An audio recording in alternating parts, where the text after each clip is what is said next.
Hello friends, welcome back to the channel EasyGardeningTamil. நான் உங்க friend Afni.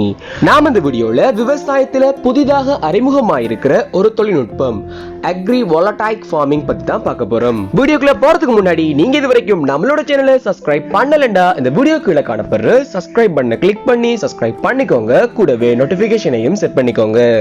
மின்சாரம், உணவு இவை இரண்டும் மனிதன் வாழ்வதற்கான அடிப்படை தேவை என்றே கூற வேண்டும். பல முறைகளில் மின்சாரம் உற்பத்தி செய்யப்படுகின்றது. அதில் ஒரு முறைதான் சோலார் தகடுகளை பயன்படுத்தி சூரிய ஒளியிலிருந்து மின்சாரம் உற்பத்தி செய்வது. Agrivoltaic Farming எனப்படும் இப்புதிய விவசாய முறையில் விவசாய நிலத்தில் சோலார் தகடுகளை அமைத்து அதன் கீழ்ப்பரப்பில் விவசாயம் செய்யப்படுகின்றது. மேலும் இம்முறை மூலம் விவசாய நிலங்களில் மாத்திரமின்றி பச்சை இலங்கள் மற்றும் பாதுகாக்கப்பட்ட பயிர்செய் முறைகள் போன்றவற்றிலும் கண்ணாடிக்கு பதிலாக சோலார் பேனல் பயன்படுத்தப்பட்டு பக்க விளைபொருளாக மின்சாரமும் உற்பத்தி செய்யப்படுகின்றது.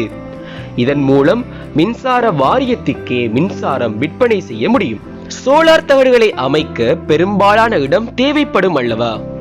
அச்சமயத்தில் வேளாண்மை செய்யப்படும் நிலப்பரப்பு மற்றும் போதிய சூரிய ஒளியின்றி வளர்க்கப்படும் பயிர்கள் மற்றும் விளைச்சல் என்பன பாதிக்கப்படும் இல்லையா என தோன்றலாம். அதுதான் இல்லை. இந்த முறையில் சோலார் தகடுகளை அமைத்து அதன் கீழ்ப்பரப்பில் விவசாயம் மேற்கொள்ளப்படுகின்றது. இதன் மூலம் மின்சாரத்துக்கு மின்சாரமும் கிடைத்தால் போல் ஆயிற்று, உணவு தேர்வையும் பூர்த்தி செய்தால் போல் ஆயிற்று. அதாவது சோலார் பேனல்களை நிலப்பரப்பிலிருந்து சுமார் 2.3 மீட்டர் உயரத்தில் அல்லது அதற்கு மேலே அமைத்து 30 டிகிரி கோணத்தில் வைப்பதன் மூலம் மோசமான வானிலையிலிருந்து சோலார் பேனல்கள் பயிர்களை காப்பதோடு சீரான வெளிச்சம் மற்றும் மழை நீரை சீராக பயிர்களுக்கு சென்றடையவும் வழிவகை செய்கின்றது. இத்தகைய சூழலில் பயிர்கள் வளரும் போது செழித்து வளரும் என்றும் கூறப்படுகின்றது. மேலும் சோலார் மின்சாரம் மூலம் விவசாயிக்கு வருமானமும் கிடைக்கும். இதன் மூலம் விவசாய நிலத்தில் நஷ்டங்கள் ஏற்படுகின்ற போது விவசாயிக்கு இந்த வருமானம் உறுதுணையாக இருக்கும். மேலும் இம்முறையின் இன்னொரு அனுகூலமாக வளர்க்கப்படும் பயிர்களை பொறுத்து சோலார் பேனல்களின் உயரத்தை அமைத்துக் கொள்ளலாம். இந்த முறையை தற்போது பிரான்ஸ் நாட்டின் விவசாயிகள் நடைமுறைப்படுத்த துவங்கியுள்ளனர்.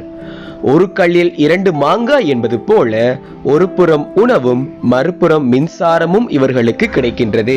இது போன்ற விவசாய முறைகளை எமது நாட்டிலும் அறிமுகப்படுத்தி வைப்பதன் மூலம் எமது நாட்டின் வளர்ச்சிக்கும் எமது நாட்டு விவசாயிகளின் வாழ்விற்கும் மிகவும் உறுதுணையானதாக இருக்கும். சோ ஃப்ரெண்ட்ஸ், இந்த வீடியோ உங்களுக்கு பிடிச்சிருந்தா இந்த வீடியோ லைக் பண்ணுங்க. இந்த வீடியோ பத்தி உங்களோட கருத்துக்களையும் சந்தேகங்களையும் இந்த வீடியோக்குள்ள கமெண்ட் பண்ணுங்க.